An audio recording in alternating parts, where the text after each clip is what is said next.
Today on Least Handy Handyman, we're fixing this rubber threshold strip thing. Should go well.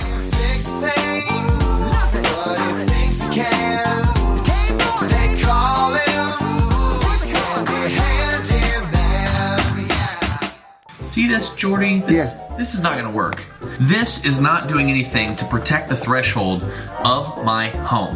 So we're gonna replace it. I've heard it's a real pain, but not for a guy like me. I'm the least handy handyman you know. What do we need? We need a new threshold thingy. We need WD-40 maybe? A flathead screwdriver. I doubt this one will do what I want. We need one of these box cutter utility knife things. Maybe a hammer? I don't know. Certainly an ice cold beer. Today I'm drinking Miller High Life, which is the champagne of beers, and I only tell you this, Jordy, because this was my dad's favorite beer. He would drink one beer over the course of 4 hours, and he'd be like halfway done after multiple hours. This thing has got to be just warm as room temperature. I'm like, Dad, do you want a new beer? And he'd always say, it's fine. Step one, we got to remove the old threshold rubber thing. So you can just pull it like that. That's fine. But then you can kind of get in here too. Look at this. This is going very smoothly so far. Now we've got the old one done. That was easy. Let's see if we can get the new one on. For most handymen and handy women, you know, for most handy people, this is a 7-8 hour job. For me, maybe like 7. We'll see. Now all we're gonna do is very effortlessly, these notches are gonna go in right there.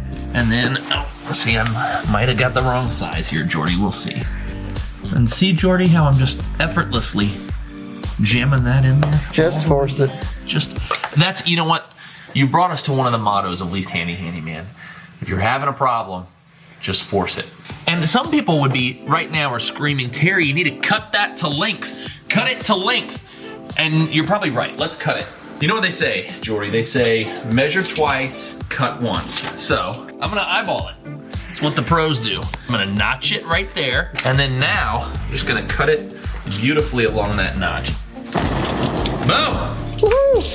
Now, what are the odds I got that the right size? Oh, that's not bad! Woo! I'm gonna take that. So you can see here, we've snapped in one end, and now, see, the problem is, I don't think I've got that going in.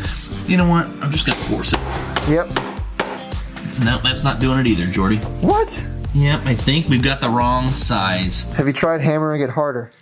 It's a great idea. Still no? Still no. Ah. You know what? That's real close. Well, see what? That seems like it's the right size now. That seems promising. That one seemed promising. No, but see, it wasn't snapped in, Jordy. Ah. No, I missed entirely on that swing.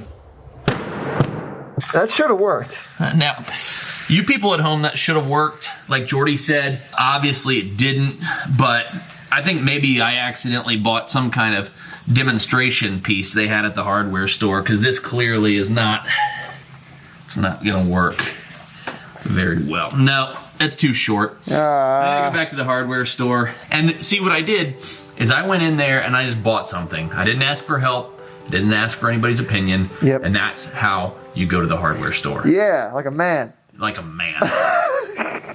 All we're gonna do now, honestly, is just hope Mrs. Wagoner doesn't notice until I have the chance to go to the hardware store and get the right thing. So we're gonna call that a success. It's pretty clearly exactly how you want your threshold to look. We'll just assume that that's what Mrs. Wagoner intended. We'll see you next time on Least Handy Handyman. Check that off the honey-do list.